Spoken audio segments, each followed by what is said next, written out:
Radio is my bread and butter. In fact আমাদের যে appraisal হয় মান্থলি, আমি একদম আগে আমার অর্গানাইজেশনাল ডিটেলসটাই বলছি। আমাদের যে ইয়ারলি অ্যাপ্রেজাল হয়, যেটার বেসিসে আমাদের রেটিং হয়, স্যালারি ইনক্রিমেন্ট হয়, সেখানে এখনও লেখা আছে রেডিও ইজ আওয়ার প্রাইমারি কেয়ারে, radio is our bread and butter that constitutes 70% of our কেয়ারে, which means radio is not dead. But এটা তো গেল অর্গানাইজেশনাল বলবালা। যদি আরেকটু ইলাবোরেট করে বলতে হয় তাহলে বলতে হবে রেডিও যদি ডেড হতো তাহলে দেবদত্ত পটনায়ক রেডিওতে একটা শো করতেন না, তাহলে অনু কাপুর রেডিওতে শো করতেন না, অনেক এরকম মানুষজন আছেন যারা, তাহলে জগন্নাথ বসু রেডিওতে শো করতেন না, মীর আফসার আলী 27 বছর রেডিওয়ে কাটিয়ে যেতেন না। রেডিও যে ডেড নয় তার প্রমাণ হচ্ছে সানডে সাসপেন্স, রেডিও যে ডেড নয় তার প্রমাণ হচ্ছে সকালবেলা মীরের show. Obviously, probably the format will change, but radio will keep thriving as it always has. মানে এখন there is a rage of audiobooks right now that is happening all over the country and all over the world. Audio book নিয়ে প্রচুর পরীক্ষা নিরীক্ষা হচ্ছে, গবেষণা হচ্ছে, মানুষজন প্রচুর উৎসাহ নিয়ে অডিও বুক করছে। Now it remains to be seen, এটা কি একটা জোয়ার, এটা কি স্রেফ একটা হুজুগ, নাকি it's here to stay?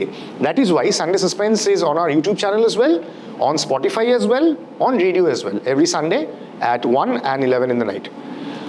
So yeah, that's about it. মানে radio is dead is a myth, radio is not dead. তার আরেকটা খুব বড় ব্যবসায়িক প্রমাণ হচ্ছে পুজোর সময় 1 ঘন্টার আমার মর্নিং শোয়ের স্লটে অ্যাটলিস্ট 35-38 মিনিট বিজ্ঞাপন বাজে। লিসনার খুব বিরক্ত হন, গান শুনতে পাচ্ছি না, কথা শুনতে পাচ্ছি না, সারাদিন বিজ্ঞাপন শুনছি। এটা তো লক্ষ্মীর ভাণ্ডার, এটা তো কিছু করার নেই, এটা বেচেই আমাদের পয়সা করি আসে। তো রেডিও যদি ডেড হতো তাহলে একজন 40 মিনিট বিজ্ঞাপন হয়তো আমরা পেতাম না। প্রফেশনাল হ্যাজার্ড আমাকে যিনি চাকরি দিয়েছিলেন, সানডে সাসপেন্সের কর্ণধার যিনি ইন্দ্রাণী চক্রবর্তী, তিনি আমাকে চাকরি দেওয়ার সময় বলেছিলেন কোনো ন্যাশনাল হলিডে তো থাকবে না। 15th August working, 26 January working, 25 December working.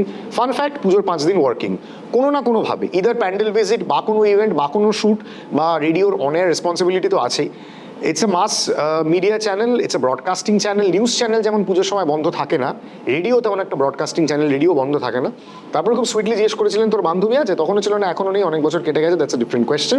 আমি বলেছিলাম যে না নেই, তখন বলেছে আচ্ছা যদি থাকেও তাহলে রবীন্দ্র সরোবরে 6:30 maximum morning walk, late night maximum আইনক্সে একটা শাহরুখ খানের ছবি, দ্যাটস অ্যাবাউট ইট। কারণ পরের দিন সকালে উঠে তোকে আবার অফিস আসতে হবে।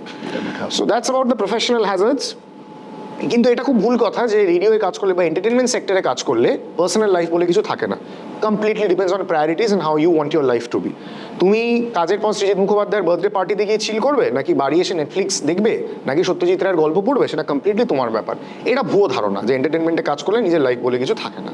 এটা honestly this I say with all humbleness, মানে আমি এটা খুব হামবড়াই করছি না। Trust me, if I can you can too. মানে I had no background whatsoever. আমি যা শিখেছি পুরোটাই পড়ে পাওয়া 14 আনা। যেসব মানুষের স্নেহ, প্রশ্রয়, আদর, ভালোবাসা পেয়েছি সেগুলো খুবই মাথায় করে রাখার চেষ্টা করেছি, সবার থেকে শেখার চেষ্টা করেছি। একজন কপিরাইটার যদি গতকাল জয়েন করে, সেও আমাকে নতুন কিছু শেখাতে পারে, even after I have spent like 7 years in the radio industry. This I believe. এবং সৌমিত্র চট্টোপাধ্যায় বলতেন যতদিন বাঁচি ততদিন শিখি, এটা আমি খুব বিশ্বাস করি। আর সৌমিত্র চট্টোপাধ্যায়ের কন্টেম্পোরারি একজন আমার অত্যন্ত প্রিয় মানুষ, অত্যন্ত গুণী শিল্পী পরাণ বন্দ্যোপাধ্যায় বলেন শিল্প এমন এক জিনিস যা কুড়োলে বাড়ে আর বিলোলে বাড়ে। এই দুটো প্রিন্সিপালে আমি খুব বিশ্বাস করি, শেখার চেষ্টা করি সবসময়।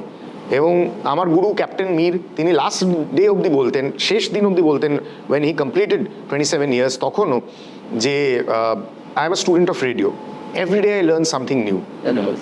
তো এইটা জিয়ে রাখতে হবে। আমি সব জেনে গেলাম, আমি পৃথিবীতে সব জেনে উদ্ধার করে দিলাম, এই সাইকোলজি নিয়ে রেডিও হিলিং সম্ভব নয়।